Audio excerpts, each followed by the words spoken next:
Hey, I'm John Salley, and you are now checking out Human Male Magazine.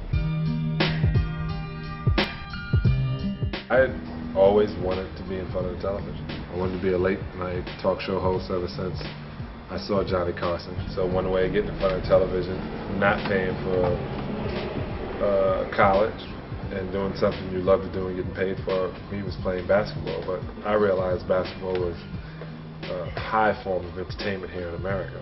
When the movie stars and stars of television, political people want to watch athletes, right. Really who's the star. Right. So I knew what the hardwood meant, I knew what the bright lights meant. It was 1988. I went in the locker room and interviewed Dominique Wilkins and Ron Harper and Spud Webb, and I had these crazy glasses on, my gold chain out, but you looked at me, if you knew I was a ball player. If not, I just really looked like an interviewer that was having fun interviewing.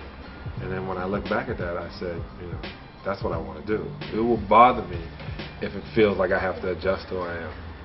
I'm a photographer. At 15, I always took pictures, but at 15 I took my first Photoshop. And I saved up money to go buy this Russian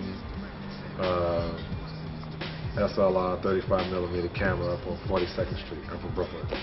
So I took the A train all the way out. The guy told me 88, 60 something. I had $88. He was like, all right, kid. Gave me some film, put it under my jacket because I had to go from Manhattan all the way back to Brooklyn. So that means I had to sneak on the train because I had absolutely no money. I used to be kind of shy, believe it or not. One way to talk to the girls is to take their pictures. That's where the swagger comes from. Let me adjust. You can learn all that, say that, and not get smacked.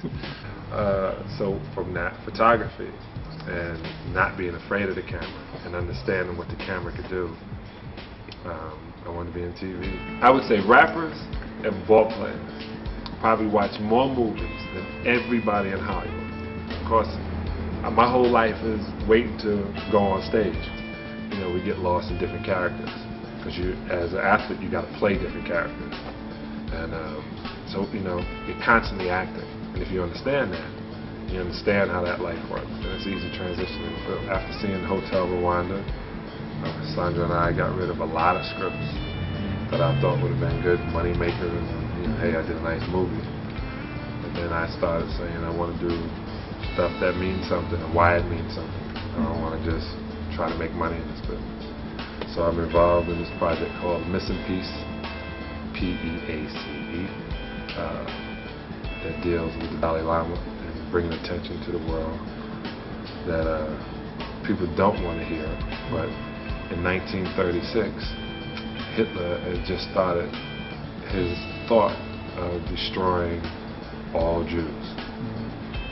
In 2008, China is erasing Tibet, which is a complete language and culture, slowly and surely. No one is paying attention. We're still going to play the Olympics.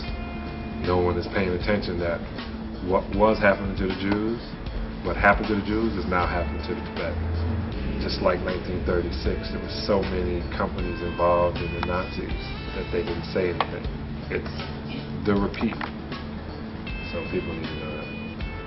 I have no choice but to wear things from China, but that's because we're being pinned in this country. That kind of stuff needs to be said. Will that film say it? Oh yeah. I want to be involved in sports on showing guys how to heal their bodies, how to prolong their career and their life and their happiness in life. I mean, I saw this television show and Earl Campbell can't even walk. Yes.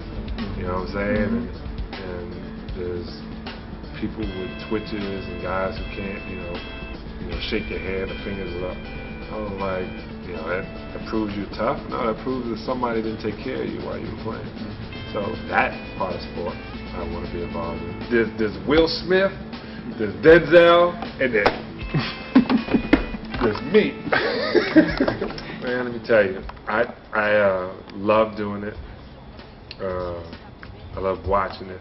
So I did a movie called Black Dynamite that has Brian McKnight and I have a great scene in there. I did a movie where I play a reverend pimp called The Game, Russ Parr movie, which is coming out. Kind of black exploitation film. It's going to be so funny. Where am I going to be 5 years from now? You know what's funny? I planned to go in India and meet the Dalai Lama when I was 50, and I did it at 43. So I literally learned to live in the moment as opposed to worry about the plan. I would sit there and I would always say, I'm going to do this in 3 years and that in 5 years and this and that. And she said, man makes plans, God laughs. So, Very good. how am I going to tell you where I'm going to be in 5 years? I know I'm going to be smiling.